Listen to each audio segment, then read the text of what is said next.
vois que ce lieu de culte devient petit. Je me réjouis de voir l'œuvre de Dieu grandir. Nous avons eu l'occasion avec Véronique d'être pendant 15 ans à votre service. Nous sommes partis l'année dernière en mission sur une terre étrangère où nous, vous savez, les Corses ne nous considèrent comme des étrangers. Mais nous avons été bien accueillis et nous sommes donc partis là-bas pour servir le Seigneur avec votre soutien spirituel et financier aussi. Et nous vous remercions de tout notre cœur pour votre amour pour nous.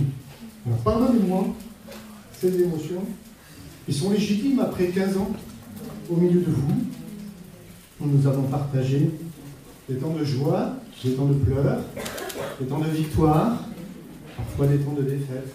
Mais Dieu est avec nous. Amen. Et vraiment, je me réjouis d'être là avec vous ce matin. Je me disais, dans mon esprit, lorsqu'il y avait la Convention nationale, je ne pouvais pas repartir encore sans venir vous visiter. Ça ne me coûtait pas plus cher.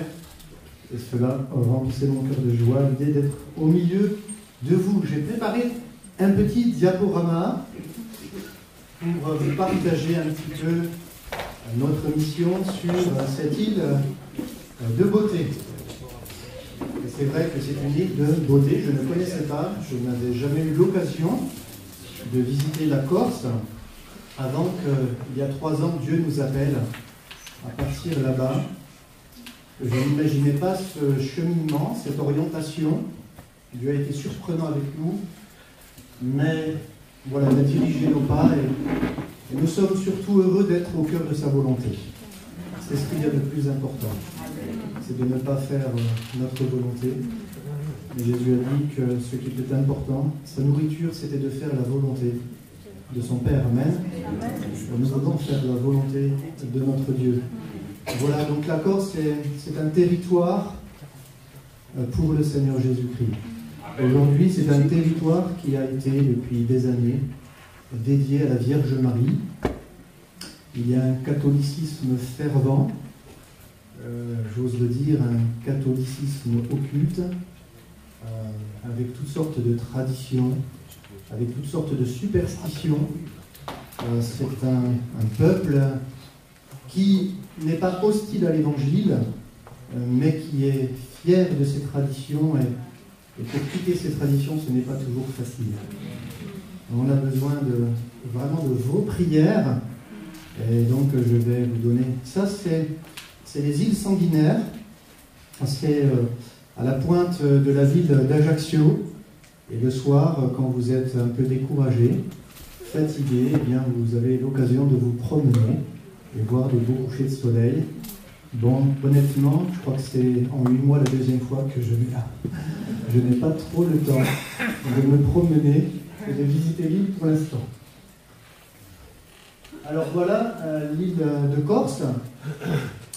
Cette île de beauté, c'est vrai que c'est une île qui est très très belle, même si nous n'avons pas eu l'occasion de la visiter. La ville d'Ajaccio, donc si vous la situez, elle est au sud-ouest, donc dans le département de la Corse du Sud, et il y a la Corse du Nord. C'est vraiment une île très montagneuse, hein.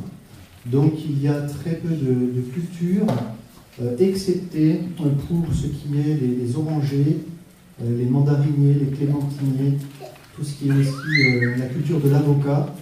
Mais en dehors de ça, il y a très peu de maraîchage. J'ai un chou-fleur, il faut payer 6-7 euros, hein, votre chou-fleur. Voilà, je ne vous dis pas le prix des kilos de tomates. Donc la vie est beaucoup plus chère là-bas que sur le continent. Tout vient par bateau. Je crois que c'est pour cette raison notamment que c'est très cher. Par contre, il y a beaucoup d'élevage, élevage de brebis, élevage de chèvres. Et donc c'est un peuple qui fait beaucoup de fromage, fromage de brebis, fromage de chèvre, décliné en toutes sortes de choses, et leur fromage est très bon. Je ne vous parle pas de l'élevage de cochons, de porcs, notamment le cochon noir, hein, qui est un je ne vous ai pas montré le diaporama, mais dans ce diapo-là, mais j'aurai l'occasion de vous montrer quand je reviendrai un élevage de porcs. C'est surprenant, mais ils font de la bonne charcuterie. C'est vrai. Voilà, c'est la 4e île de la Méditerranée. Alors il y a 351 000 habitants environ, et cela représente 2 départements, donc Haute-Corse et Corse du Sud. On passe à la diapo suivante. Voilà, ça c'est la ville d'Ajaccio. Vous voyez, il y a quelques plages là qui sont là, qui bordent ce rivage. Et tout au long de la pointe, il y a des plages effectivement partout. Sur cette île de beauté, je ne vous ai pas montré les plus belles plages parce que sinon je crois que vous viendrez tous en vacances. C'est vrai que c'est particulièrement joli, mais après 8 mois, on n'a pas vraiment eu l'occasion d'en profiter.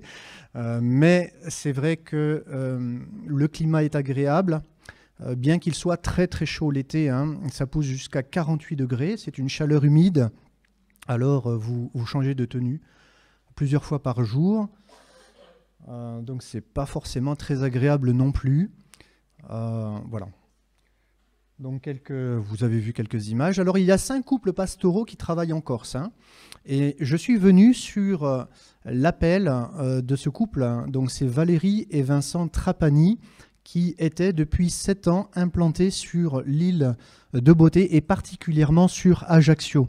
Ils ont un ministère particulier puisque ce sont des défricheurs. Ils vont là où il n'y a rien et ils implantent des églises. Et depuis un certain nombre d'années, ils ont commencé à mettre en place des réunions d'évangélisation à Corte, Propriano et Porticcio. On vous présentera quelques diapos.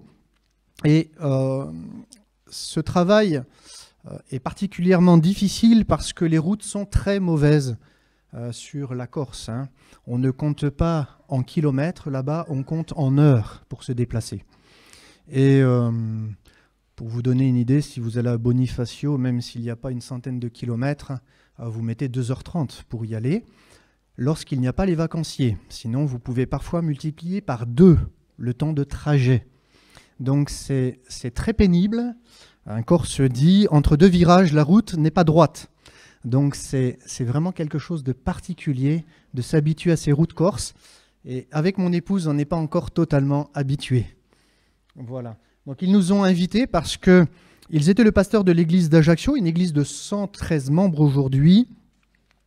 Mais leur implication, le temps qu'ils passaient dans les implantations, a mené... on ne peut pas assumer une charge de travail comme ils avaient. Et l'église mère d'Ajaccio était en souffrance, en difficulté. Il y avait vraiment besoin d'un pasteur à plein temps avec eux. Et c'est la raison pour laquelle Dieu a conduit, parce qu'on ne se connaissait pas du tout. Hein, on ne se connaissait pas du tout, mais Dieu il a mis cette pensée dans son cœur de nous appeler pour venir le seconder. Et voilà d'autres couples pastoraux. Alors, un Miagachar, un Guijonach, c'est le pasteur Charles Russo et Jacqueline, son épouse. Il y a sur Bastia, l'île Rousse, le pasteur Valérie et Henri Donati.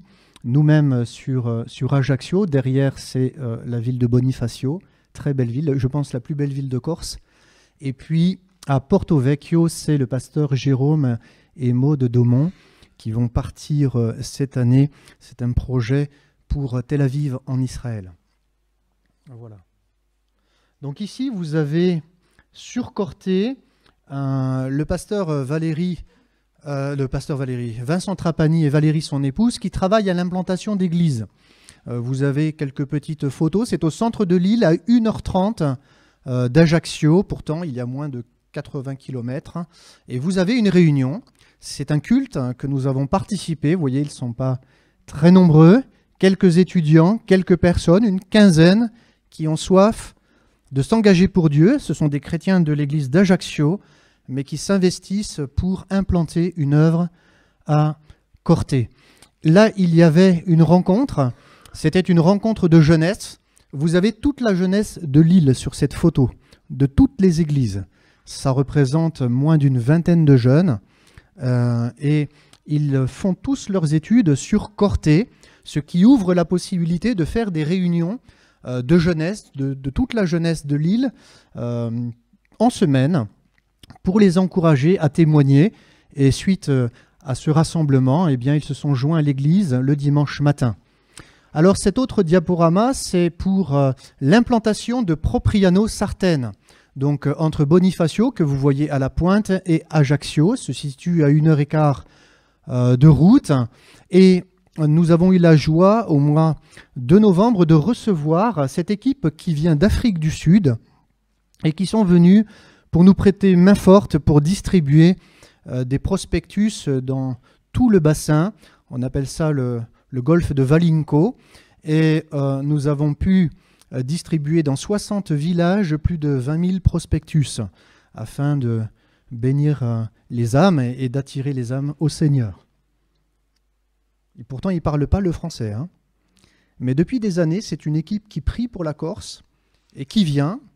Ils payent leur voyage, ils payent leur séjour et ils ne font qu'une chose, c'est aller dans la rue pour témoigner de l'amour de Dieu.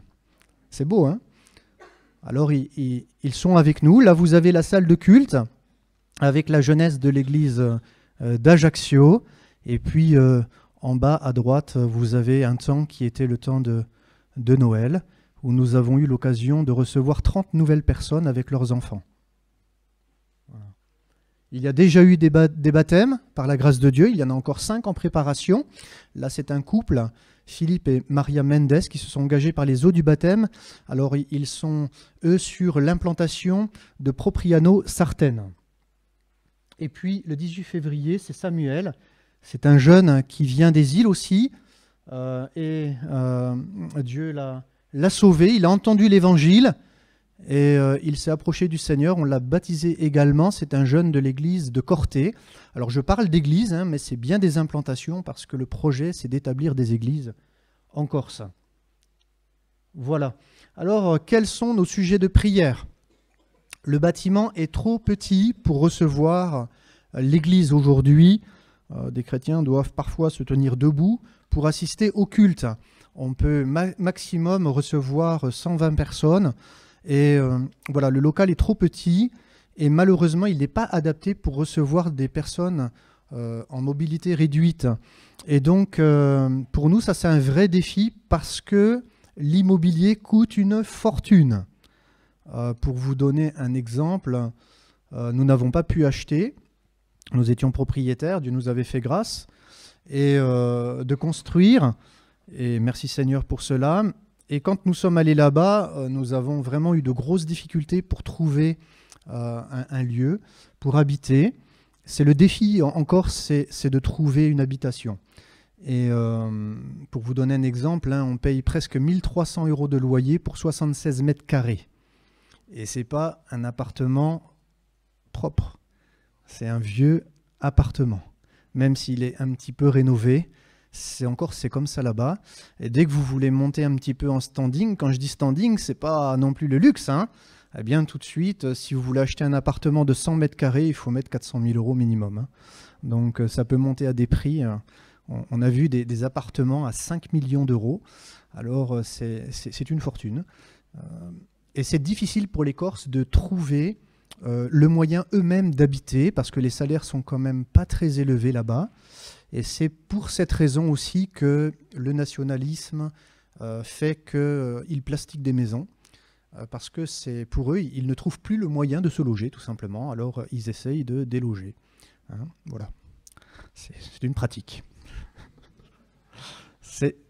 On a bien été acceptés dans l'Assemblée. Et vraiment, on remercie le Seigneur parce que, voilà, c'est un peuple particulier, mais tous les peuples sont particuliers. Tous les peuples ont leur propre culture, leur propre langue, leur propre histoire. Mais c'est vraiment un peuple attachant. Et si on vient vers eux avec beaucoup d'amour, eh bien, ils savent nous recevoir et on est assez rapidement adoptés, hein. Donc, on bénit le Seigneur parce que, je le crois, on a été vraiment adoptés par cette assemblée. Ça s'est très, très bien passé. Et on a dû exercer tout de suite le ministère parce que le pasteur Vincent Trapani est gravement malade. Depuis qu'il est arrivé, alors que notre arrivée devait libérer son ministère pour vraiment être à plein temps dans les implantations, eh bien malheureusement, il a eu toutes sortes d'épreuves à traverser. Il a fait un AVC, il a perdu la moitié de vision à un œil. Ensuite, il a été hospitalisé pour des problèmes cardiaques. Après, il a eu des problèmes de dos. et il va devoir être opéré de la jambe, mais particulièrement du talon, parce que les os ont poussé et ont emprisonné le tendon d'Achille, ce qui a créé une inflammation. Il ne peut plus conduire de voiture, il ne peut plus marcher. Et donc, priez pour lui, il va être opéré, d'ailleurs, la semaine qui vient, mais il a encore 4 mois d'arrêt, ce qui fait qu'avec les 2 prédicateurs que nous avons sur Ajaccio, nous essayons, tant que faire se peut, d'assumer les 8 réunions que nous avons dans la semaine. Voilà. Donc, c'est vraiment une activité pastorale très intense, ce qui fait qu'on n'a pas trop profité, mais on n'est pas là-bas pour profiter du soleil, de la plage, des paysages. On est là pour servir le Seigneur. Et alors on se réjouit, mais c'est fatigant. Voilà.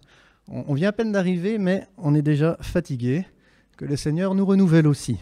On l'a prié pour nous. Jonathan, eh bien, prié pour sa conversion. Il revient plus souvent à l'église. Évidemment, mon épouse vous salue. Avec Emma, elle aurait aimé être là, mais nous reviendrons eh bien, le premier week-end de mai pour être avec vous également. Nous avons pris quelques jours de congé. Et voilà, ce sera une joie pour mon épouse d'être également avec moi et Emma. Voilà, priez pour Emma, son avenir. Voilà, elle passe différents concours. Elle est sur Corté. C'était la première fois qu'elle était isolée de la famille. Ça n'a pas été facile pour elle. Voilà. Véronique, nous avons visité une ferme parce qu'il y a un homme qui suit les préparations au baptême. Et il a une ferme. Alors, il fait du fromage de chèvre.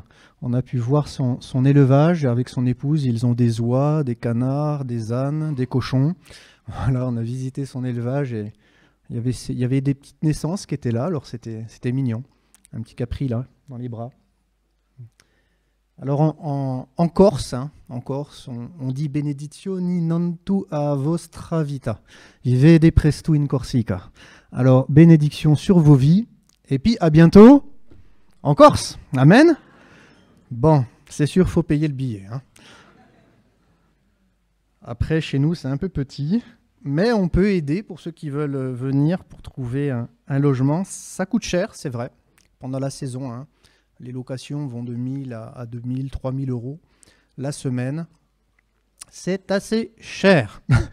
Je vous conseille de venir plutôt en mai ou en octobre. Et rassurez-vous, à ces dates-là, le temps est plus agréable, il y a moins de monde, vous pourrez vous baigner tranquille et profiter des beaux lagons bleus, parce que c'est vrai que c'est une île qui est très très belle. Très belle. Mais je ne suis pas là pour vous parler de la beauté de l'île, amen. Je suis là pour parler du miracle de Dieu dans nos vies, amen. Parce que Dieu est le Dieu des miracles, amen. Et vous tous qui êtes présents ce matin dans ce lieu, je le crois en grande majorité, vous avez pu goûter le miracle de Dieu dans votre vie, amen. Mais au-delà de ce que Dieu a fait dans votre vie, il désire nous utiliser les uns et les autres, être des instruments entre ses mains, être des ouvriers avec Dieu, afin qu'à travers le miracle qu'il a accompli dans votre vie, vous puissiez témoigner et ainsi participer à l'œuvre de Dieu, afin que des âmes soient sauvées. Amen. Alors comme je suis parti sur une terre de mission, je vais vous parler de la mission. Amen. Et pour parler de la mission, j'aimerais que nous puissions revenir sur deux textes que j'ai partagés, un thème que j'ai partagé à l'église d'Ajaccio très récemment. Mais quand je l'ai partagé à l'église d'Ajaccio, voilà, ça s'est imposé à mon cœur pour vous ce matin. Alors je vais le partager. Si certains ont l'occasion d'écouter nos enseignements sur Internet que l'on diffuse, eh bien, vous allez dire « Ah, il prêche un thème que j'ai entendu. » Voilà, mais des fois, 2 valent mieux qu'une fois, et même 3 fois. Vous pouvez le réentendre chez vous. Pourquoi ? Parce que c'est des textes qui nous parlent eh bien, de 2 principes fondamentaux qui nous amènent à être efficaces dans notre mission. Parce que Jésus a dit « Je bâtirai mon église et les portes de l'enfer ne prévaudront point contre elle. » Amen. L'église sera toujours victorieuse sur la puissance de Satan, sur la puissance des ténèbres. Que le nom du Seigneur soit béni. Amen. Et Jésus, c'est vrai, va former des hommes auprès de lui 12 hommes, un l'a trahi. Il en restait 11 auprès de lui lorsque, dans l'évangile de Matthieu, et j'aimerais ouvrir la Bible ce matin, chapitre 28, versets 18 à 20, Jésus va s'adresser à eux comme il s'adresse à nous. Amen. Comme il s'adresse à nous. Et je crois que lorsque nous avons visité la ferme, nous étions émerveillés de voir ces nouvelles naissances, ces petits chevreaux. Et il y a une chose dont nous avons conscience, nous les bergers, c'est que nous ne sommes pas appelés à enfanter des âmes, mais nous sommes appelés à former l'Église afin de lui permettre d'enfanter les âmes. Amen. Parce que ce sont les brebis qui enfantent les âmes. Ce ne sont pas les bergers. Les bergers accompagnent le temps des naissances, mais ce sont les brebis qui enfantent. Et trop souvent, l'Église, c'est quelque part, parfois, trop attendu sur le ministère. Il devait faire le travail, il est payé pour ça, il a reçu un appel de Dieu, c'est à lui de gagner les âmes. C'est une mauvaise vision de la mission, car le berger n'enfante pas les brebis. Ce sont les brebis qui enfantent des brebis, et comme nous allons le voir ensemble, ce sont des disciples qui enfantent des disciples. Et si nous voulons que l'Église et l'Église de Thionville s'agrandissent encore et encore et que ces murs deviennent trop petits, alors nous devons prendre conscience que Dieu veut nous utiliser chacun de nous, amen, chacun de vous, afin que vous puissiez enfanter à votre tour, afin que le miracle de Dieu que vous avez vécu ou que vous êtes peut-être en train de vivre aujourd'hui, vous puissiez transmettre cette grâce dans la vie des autres, amen, déverser dans le cœur des autres ce que Dieu a accompli en vous. Alors, Jésus s'est adressé à ses disciples et il est écrit ceci, Jésus s'étant approché, leur parla ainsi, « Tout pouvoir m'a été donné dans le ciel et sur la terre. » Amen. Oh, c'est beau ça. Parce qu'il est vrai que Jésus va les envoyer dans la mission. Mais il dit quand même une parole extraordinaire. « Tout pouvoir m'a été donné dans le ciel et sur la terre. » Il est avec nous, frères et sœurs. Nous ne sommes pas sans lui. Trop souvent, parfois, nous faisons des choses pour lui en oubliant le Seigneur Jésus. Nous comptons parfois sur nos forces. Nous comptons parfois sur nos expériences du passé, même aussi glorieuses soient-elles. Toutes ces choses demeureront toujours insuffisantes pour accomplir la mission. Oui, nous avons besoin de nous rappeler cette parole de Jésus. Tout pouvoir m'a été donné dans le ciel et sur la terre. Ce qui signifie que sans lui, nous ne pouvons rien faire. Nous dépendons totalement de Jésus. Amen. Amen. Avons-nous conscience que nous pouvons accomplir la mission que si nos cœurs sont attachés à lui? Ce n'est pas simplement d'un bon berger terrestre, entre guillemets, à travers les ministères que Dieu donne à l'Église, que nous avons besoin. Mais nous avons besoin de Jésus, amen. Et nous avons besoin de ministères qui nous rappellent que nous avons besoin de dépendre de lui. Tout pouvoir m'a été donné dans le ciel et sur la terre. Et si Jésus dit cette phrase, c'est après un événement qu'il a vécu. C'est l'événement de la croix. Amen. Et oui, Jésus a tout pouvoir parce qu'il a vaincu Satan. Amen. Il a vaincu les dominations, les autorités. Il a triomphé d'elles à travers la puissance de la croix. Il a versé son sang, il a donné sa vie, afin que nous soyons libérés de la puissance des ténèbres. Amen. Et que nous puissions marcher en nouveauté de vie avec lui. Et c'est ça l'évangile. L'évangile, ce n'est pas simplement de croire que Jésus est le sauveur du monde, mais c'est dépendre de Jésus, faire de Jésus notre roi, lui donner la première place dans notre cœur, afin qu'il règne en nous. Et c'est seulement dans la mesure où Christ règne en nous qu'il peut se glorifier à travers nous. Amen. Jésus a dit un jour au Père, dans cette prière de Jean 17, « Père, glorifie ton Fils. » Beaucoup aujourd'hui cherchent la gloire de Dieu. On est à la recherche de la puissance de Dieu. On recherche le miracle de Dieu. On recherche l'incroyable de Dieu. Alors on court parfois pour voir certains hommes de Dieu qui, aux yeux de l'Église, ont un certain succès, parce qu'on désire toucher de doigt la bénédiction du Seigneur. Vous savez, la gloire de Dieu, elle a un prix. Et ce prix, c'est la croix. Et la gloire de Dieu ne se vit pas simplement d'une manière émotionnelle. La gloire de Dieu, elle se manifeste lorsque dans notre cœur, nous avons choisi de le suivre. Amen. Et de mourir à nous-mêmes comme Jésus est mort pour nous.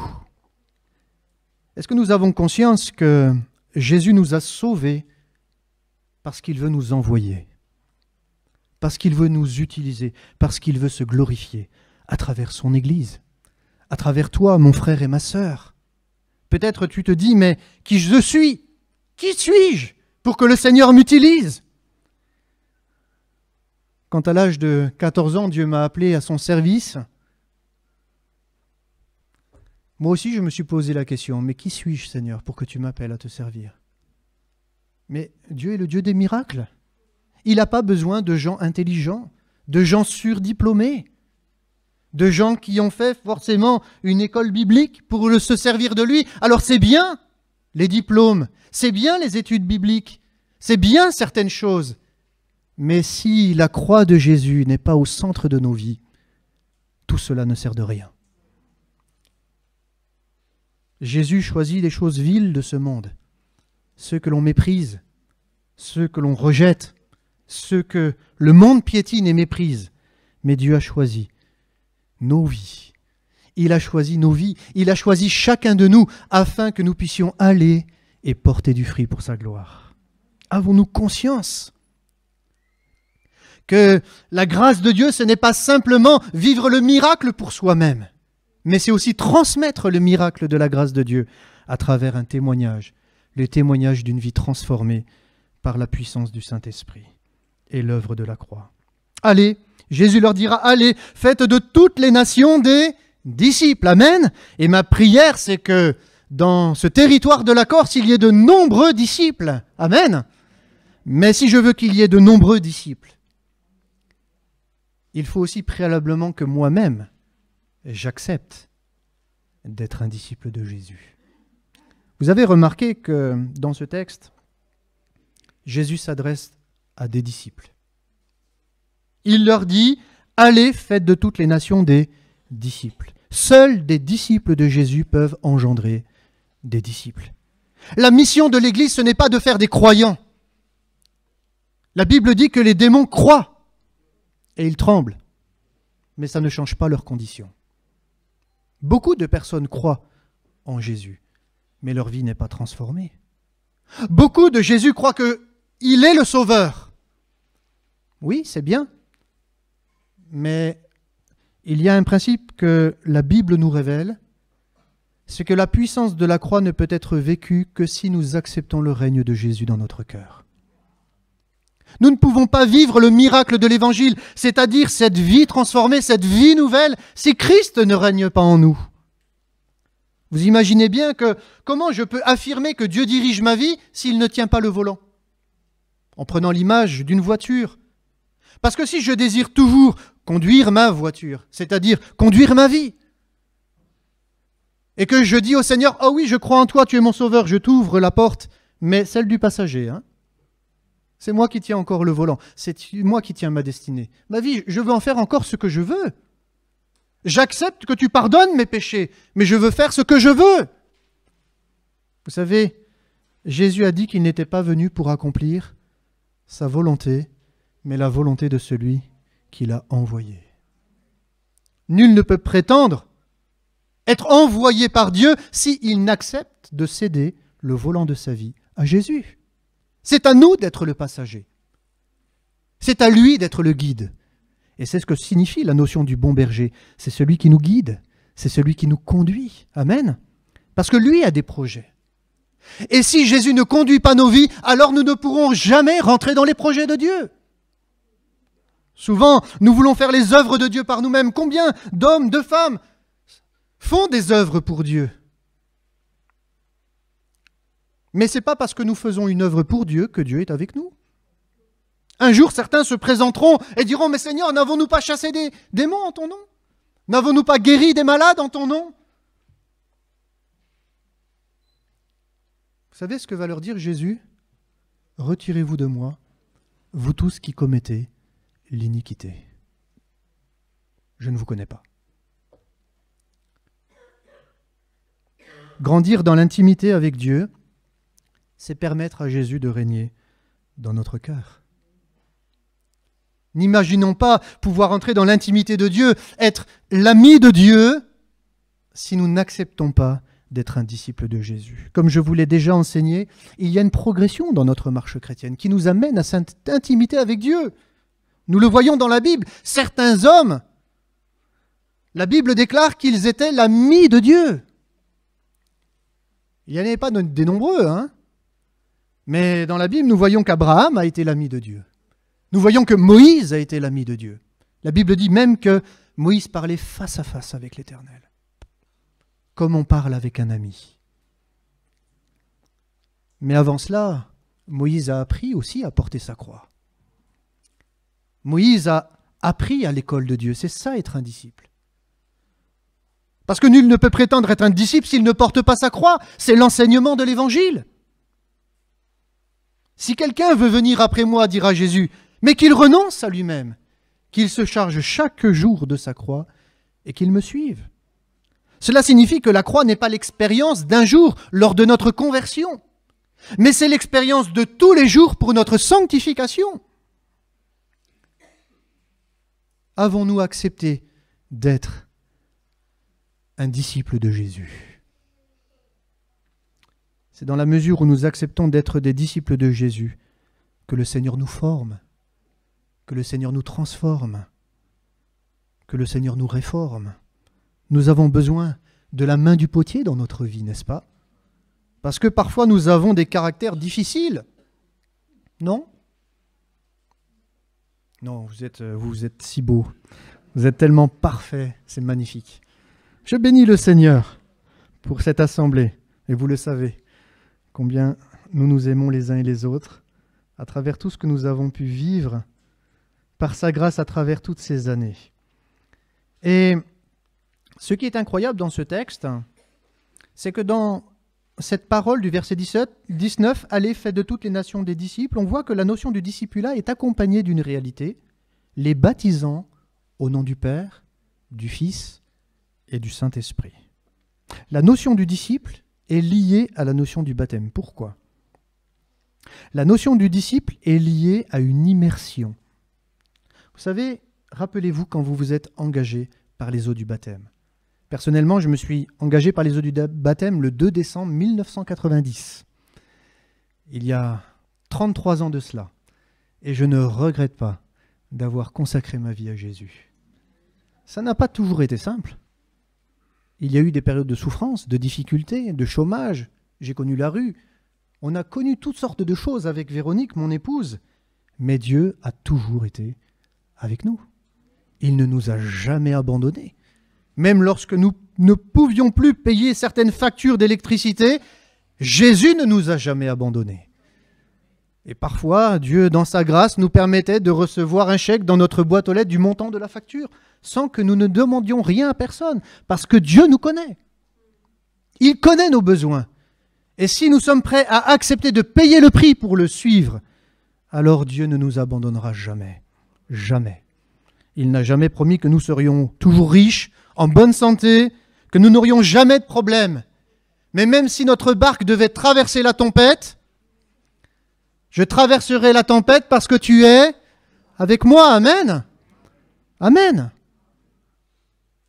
C'est beau la présence de Dieu, lorsque nous pouvons goûter à la paix de Dieu dans la tempête. C'est ça la grâce de Dieu. C'est ça le miracle de Dieu. Le miracle de Dieu, ce n'est pas une mer toujours calme. Non. Mais dans la tempête, nous demeurons dans sa paix. Dans la tempête, nous demeurons dans la joie. Dans la tempête, nous demeurons dans son amour. Amen. Parce qu'il est notre Dieu. Il a tout pouvoir dans le ciel et sur la terre. Et une parole de lui, la tempête peut se calmer. Amen. Oh, que sa voix résonne en ce lieu. Et que encore de nombreux malades soient guéris, que des vies soient transformées. Parce que Dieu est le Dieu des miracles. Il n'en a pas fini avec nous. Il est toujours prêt à se révéler à notre cœur. Oui, on voit que la notion du disciple est liée à la notion du baptême. Pourquoi ? Parce que c'est un engagement d'une bonne conscience envers Dieu. Mais c'est quoi l'engagement d'une bonne conscience envers Dieu ? Lorsque nous étudions les Saintes Écritures, cela nous ramène au baptême. Allez, mais c'est qui veut venir après moi ? Parce que c'est facile de venir pour le miracle. Vous avez remarqué que quand Jésus prêchait l'Évangile, la foule venait pour bénéficier du miracle de Dieu. C'est-à-dire que la foule consommait le fruit de Dieu à travers la personne de Jésus, qui était l'arbre de vie. Vous savez, nous sommes appelés à porter des fruits à travers l'image de l'arbre. La foule venait pour goûter le fruit de la bénédiction qui découlait de la vie de Jésus, de la puissance de Jésus, de l'amour de Dieu. Mais Dieu a livré son Fils à la croix. Les religieux ont consommé le Fils. Ils ont détruit le Fils. Ils ont voulu se nourrir du Fils par leur haine contre le Père. Mais Dieu l'a sauvé. Il est ressuscité des morts, n'est-ce pas ? Être un disciple, c'est aussi accepter de se laisser consommer parfois. C'est accepter de souffrir, de payer un prix par amour pour l'œuvre de Dieu. Ce n'est pas toujours simple lorsque nous sommes incompris, rejetés, moqués, lorsque nous sommes terrorisés, lorsque peut-être nous sommes maltraités. Et il y a aujourd'hui sur la terre des milliers et des milliers de chrétiens qui souffrent pour le nom de Jésus. Vous savez, frères et sœurs, nous avons vécu des belles époques en France, avec une certaine liberté d'annoncer l'Évangile. Mais demain, l'étau va se resserrer. La Bible dit que viendra un temps où plus personne ne pourra parler. Satan voudra fermer la bouche de l'Église.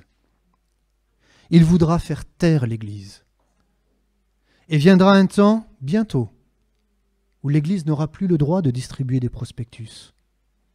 L'étau se resserre, les lois sont en train d'être votées dans notre beau Parlement, à Paris, sur toutes sortes de choses. Et luttant contre certaines dérives sectaires qui existent en France, que nous pouvons parfois observer sur Internet, eh bien, on discute sur l'interdiction d'imposer les mains aux malades au nom de Jésus, de croire que Dieu peut guérir encore aujourd'hui, parce qu'il y a des abus, ou des pasteurs imposent d'abandonner un traitement médical. Ne soyons pas fous. Si Dieu agit, votre médecin va l'observer. Non ? Parce que vous aurez des examens. Et les examens vont traduire que vous êtes guéri. Et ce jour-là, le médecin arrêtera vos traitements. Et Dieu sera glorifié. Soyons sages lorsque nous goûtons la grâce de Dieu. Soyons sages. Dieu veut notre bien. Il est notre force. Il est le Dieu des miracles. Soyons sages. Vivons pleinement l'Évangile avec sagesse. Et il est vrai, peut-être un jour, nous serons maltraités pour notre foi. Mais écoutez, ce n'est pas le problème. Le problème, c'est de tenir ferme jusqu'au bout. Amen. Avec la grâce que Dieu nous donnera. Avec la force qu'il nous communiquera. Peut-être nous nous sentons fragiles, peut-être que lorsque nous entendons les témoignages de persécution, vous vous souvenez ici, nous avons eu l'occasion un jeudi soir d'avoir le témoignage de Sam Maloney. C'est vrai que nous n'étions pas nombreux. C'est un frère qui est responsable en Inde de plus d'une centaine d'églises avec des pasteurs sous sa responsabilité. Et cet homme a accepté de payer le prix de sa vie pour servir le Seigneur en Inde. Là, récemment, malheureusement, la police lui est tombée dessus et ils l'ont tellement battu de coups qu'il a eu plusieurs côtes de cassées et il a été comme laissé à demi-mort. Mais il n'a jamais renié la foi, il garde la foi, il est en train de se rétablir, il compte sur la grâce de Dieu. Et combien de frères, de sœurs voient leur famille détruite à cause malheureusement du terrorisme, à cause de la folie, de la haine, de la religion. Et nous avons le témoignage d'un père qui était pasteur, qui n'a pas voulu renier le nom de Jésus. Ils ont pendu son fils sous ses yeux. C'est la folie. Mais un jour, peut-être que nous connaîtrons des choses comme ça. Ça nous paraît improbable, impossible. Nous, dans nos pays en Occident. Mais j'aimerais dire à l'Église, ne rêvez pas trop. La Bible dit qu'il est venu pour égorger, pour voler et pour détruire. Le diable agira de plus en plus fortement, il appesantira sa main. Mais n'ayez pas peur, n'ayons pas peur. Jésus dit, prenez courage, j'ai vaincu le monde. Amen. Et pour vaincre le monde, nous devons demeurer dans la foi, dans une foi ferme en Dieu. Oui, le baptême symbolise cette vie de disciple. Parce que finalement, c'est quoi être un disciple? C'est apprendre à l'école de Dieu. C'est apprendre de la vérité. C'est aimer la vérité. C'est désirer pratiquer la vérité. C'est désirer vivre l'évangile. Et c'est ça l'immersion par les eaux du baptême. C'est l'engagement d'une bonne conscience envers Dieu où je dis, et je rends mon témoignage, Seigneur, ton évangile, ta parole, a touché mon cœur, a changé ma vie, et je veux m'imprégner de cette vérité chaque jour, car je veux vivre l'évangile. Je veux vivre de ton amour. Je veux vivre de ta bonté. Je veux être délivré de l'égoïsme, de l'égocentrisme. Je veux être délivré du matérialisme. Je ne veux plus vivre pour moi-même, mais je veux vivre pour toi. Et pour vivre l'évangile, nous devons nous imprégner de cette vérité. Nous devons demander au Saint-Esprit de nous conduire dans toute la vérité. Amen. Afin que nous soyons des hommes et des femmes de Dieu. Afin que, comme Jésus était la parole de Dieu faite chair, à travers cette vie transformée, nous soyons nous-mêmes une parole de Dieu pour ce monde. Et vous remarquez que dans ce texte, si nous allons plus loin, il est question « Enseignez-leur à observer tout ce que je vous ai prescrit ». La foi chrétienne, ce n'est pas une foi anarchique. Souvent, malheureusement, on oppose la loi et la grâce. Alors, il y a toutes sortes de mélanges. Parfois, certains reviennent à du judaïsme. Non, on n'est pas sous la loi de Moïse. On n'a jamais été, nous les non-juifs, sous la loi de Moïse. Mais est-ce que parce que nous avons goûté à la grâce de Dieu, nous ne sommes pas sous la loi de Christ? Vous savez, la foi nous a ouvert les portes du ciel. Amen. Jésus a dit que son royaume n'était pas de ce monde. Pour Israël, il y avait une promesse, et il y a toujours cette promesse, et cette promesse s'accomplit sous nos yeux, même si c'est des moments terribles. Mais ce qui se passe, c'est la réalisation des promesses pour les fils d'Abraham. Il a juré qu'il allait donner cette terre à sa descendance. Et cette terre appartient à Israël. Dieu la donne à qui il veut. Alors c'est des jours mauvais, des jours terribles, des jours sombres. Mais Dieu donnera la victoire à Israël. Amen. Parce que c'est son peuple. Parce que c'est sa promesse. Et c'est ce que nous enseigne l'apôtre Paul. Dieu a-t-il rejeté son peuple? Mais loin de moi cette pensée, dira Paul. C'est une expression juive qu'on a du mal à retranscrire, notamment en grec. Mais c'est-à-dire que jamais cette pensée me traverse l'esprit. Parce que c'est à eux qu'appartiennent les promesses. Amen, les alliances. C'est à eux. Nous avons été greffés par la foi sur l'olivier franc d'Israël. Alors, pour Israël, il y a une promesse, la Jérusalem terrestre. Une terre. Mais il n'y avait pas simplement une descendance terrestre que Dieu voulait donner à Abraham. Il y avait aussi une descendance céleste. Amen. Il y avait une promesse encore plus excellente. C'est un nouveau ciel et une nouvelle terre. Il y avait une autre Jérusalem, pas simplement la Jérusalem terrestre, mais il y avait aussi une Jérusalem céleste. Amen. Et oui, nous sommes entrés dans le royaume de Dieu par la foi en Jésus. Ce royaume n'est pas de ce monde, mais il vit dans nos cœurs. Amen. Et en marchant en nouveauté de vie avec Dieu, eh bien, nous sommes invités à obéir à la parole de Christ. Amen. Amen. Nous sommes au service de Christ. Nous sommes dans le royaume de Christ. Christ est le roi des rois, le Seigneur des seigneurs. Et dans son royaume, il y a des lois, il y a des règles. Amen. Et la plus grande des règles, c'est l'amour. Amen. Un amour qui se donne. C'est pas simplement une notion sentimentaliste. Tiens, j'éprouve une émotion. Il y a de l'amour dans l'Église. Oh, c'est merveilleux. Et souvent, on vit l'amour de Dieu à travers des réalités émotionnelles. Vous savez comment Dieu mesure l'amour de Dieu dans nos cœurs? C'est quoi le baromètre sur lequel Dieu juge notre amour? Eh bien, c'est notre obéissance à la parole de Dieu. Jésus a dit, celui qui m'aime, il garde ma parole. Garder, observer, comme il est écrit au verset 20, c'est aimer Dieu de tout notre cœur. Amen. Et nous voulons l'aimer de tout notre cœur. Nous voulons le suivre. Il est ce Dieu fidèle. Et ce qui est beau, c'est que non seulement Dieu veut nous immerger dans sa vérité pour faire de nous des témoins, parce que le plus beau des témoignages, c'est notre vie transformée, mais Dieu nous désire aussi nous immerger dans le Saint-Esprit. Amen. Nous sommes des pentecôtistes. Mais j'aime le dire aujourd'hui, des pentecôtistes bibliques. Parce qu'il y a des pentecôtismes aujourd'hui qui ne sont pas de Dieu. J'ose le dire. Il y a du prophétisme qui n'est pas de Dieu. Vous savez, le vrai prophétisme, il est soumis au prophète. Il est soumis à la vérité des Écritures. Aujourd'hui, on entend tout et n'importe quoi. Et nous sommes dans les temps de la fin. C'est vrai ou pas? Vous en avez conscience? Nous sommes dans les temps de la fin. Jésus revient bientôt. Est-ce que les temps de la fin sont des temps prophétiques? Qu'est-ce que vous en pensez? Oui, bien sûr, ce sont des temps prophétiques. Jésus a dit qu'il y aurait des faux prophètes. Mais il y a aussi un vrai prophétisme. Il revient bientôt. Il va accomplir sa parole. Il revient pour chercher son Église, celle qui s'est préparée. Et lorsque nous lisons les Saintes Écritures, c'est quoi le prophétisme biblique? Regardez dans les Saintes Écritures la manière dont s'est révélée la parole de Dieu dans le temps vis-à-vis du peuple juif. Vous avez remarqué que dans les Saintes Écritures, Dieu a donné des prophètes en Israël lorsque le pays est tombé dans l'idolâtrie. Lorsque le pays s'est compromis avec les nations étrangères.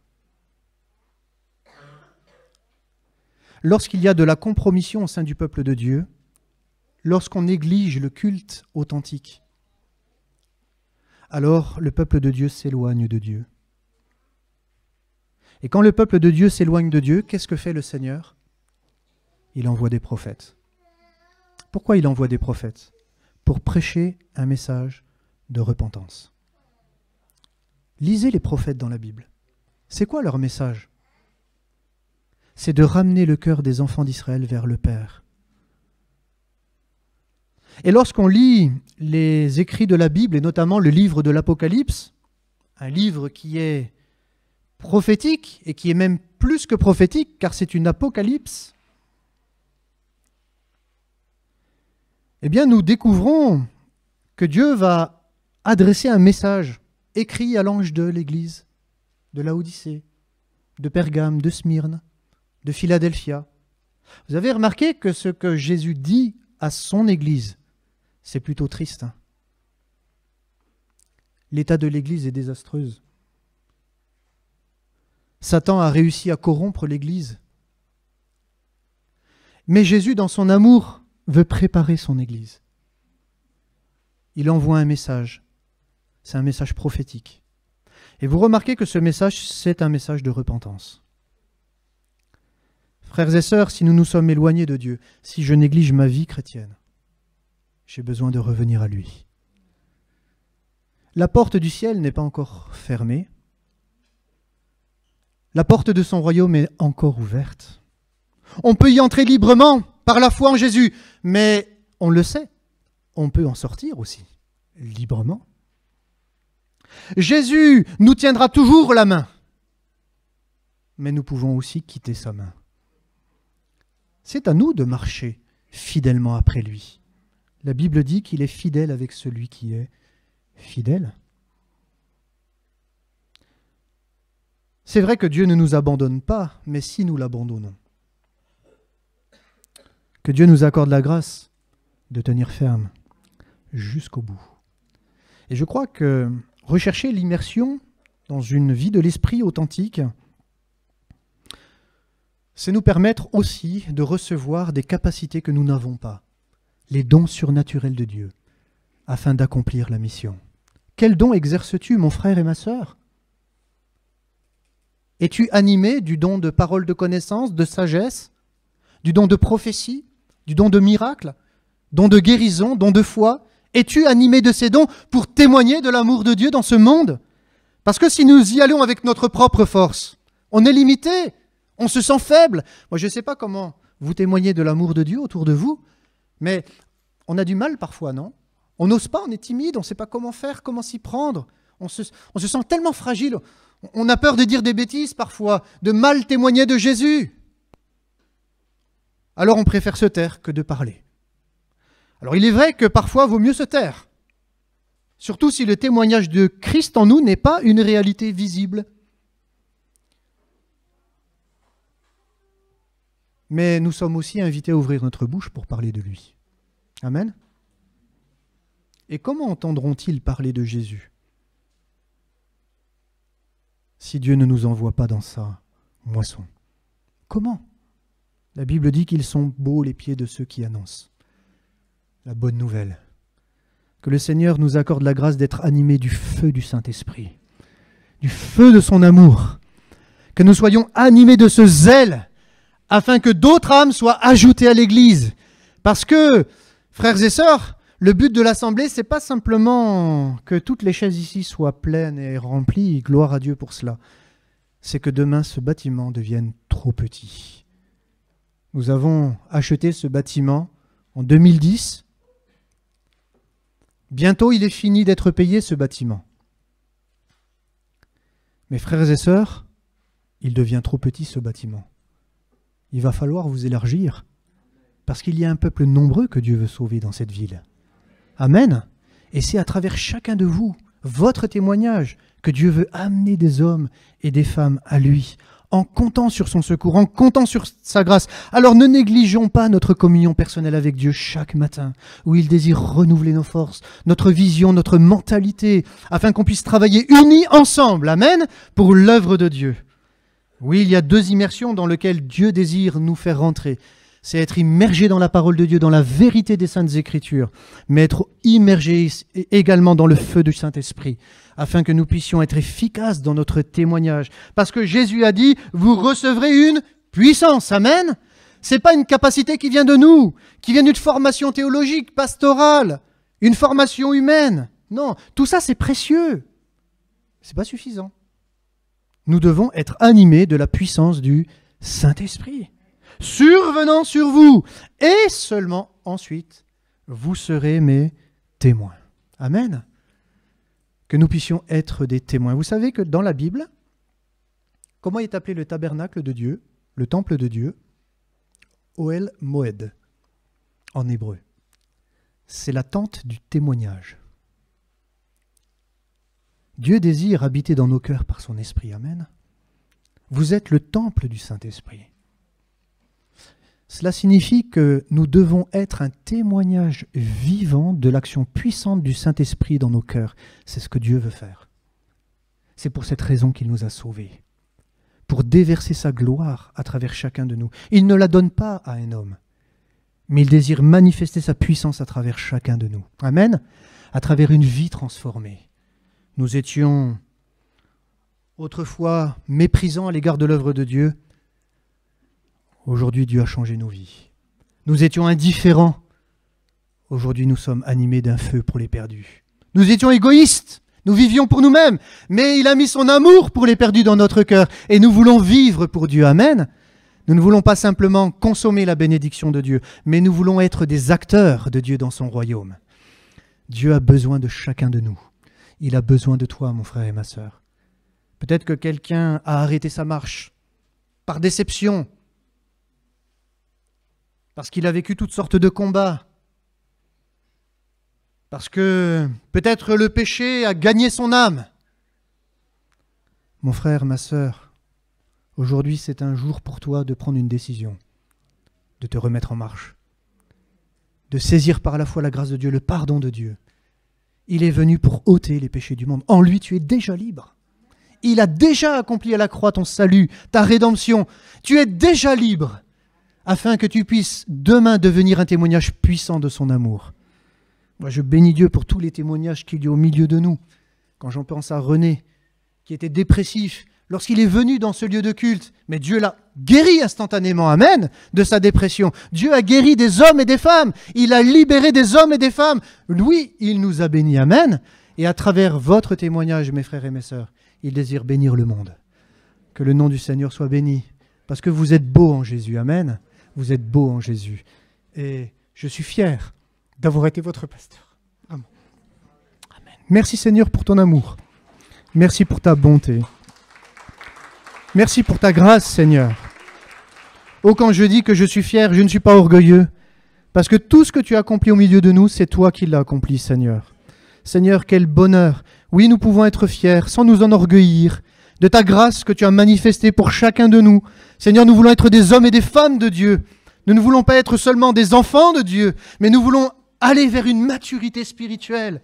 Nous voulons être faits à l'image de Dieu. Nous voulons rentrer dans les plans, les projets que tu as pour nous. Nous voulons être animés de ton amour et de ton feu. Nous voulons chasser toute tiédeur. Oh Seigneur, merci pour ta grâce. Tu n'en as pas fini avec nous. Tu veux élargir l'espace de notre tente et tu veux bénir ton peuple. Oh Seigneur, merci de bénir le couple pastoral Jean-Christophe et Laurence. Seigneur, tu les animes aussi de ton esprit. Merci pour ce qu'ils ont reçu de toi. Merci parce que tu les as conduits ici et tu vas emmener l'Église plus loin avec eux. Oh, que c'est beau, Seigneur, parce que nous ne voulons pas vivre la nostalgie du passé, mais nous voulons vivre le projet de Dieu pour l'avenir. Et nous voulons te bénir, Seigneur, parce que tu es un Dieu qui est grand et qui est puissant. Oh, Seigneur, merci parce que, oui, Seigneur, libre de notre passé, nous voulons avancer vers toi. Nous voulons avancer vers le champ que tu as défriché pour nous, que tu veux bénir pour nous. Oh, Seigneur, nous voulons aller vers cette moisson qui nous attend, parce qu'elle est blanche, cette moisson, et tu désires que des ouvriers entrent dans ta moisson. Oh Seigneur, merci, parce que tu veux que nous puissions à travers notre service engranger, Seigneur, dans ton grenier, une belle moisson d'âmes. Que ton nom soit glorifié, parce que, Seigneur, tu veux sauver cette ville de Thionville, ces villages. Seigneur, nous les remettons à ta gloire, à ta grâce. Nous les remettons à ton cœur, Seigneur. Bénis, Seigneur, ces hommes et ces femmes. Seigneur, nos voisins, nos collègues de travail. Seigneur, ces étudiants qui sont auprès de nous. Oh Seigneur, bénis-les, qu'ils soient touchés et qu'ils voient ton amour en nous, Seigneur, dans le beau nom de Jésus. Amen. Amen. Que le nom du Seigneur vous bénisse.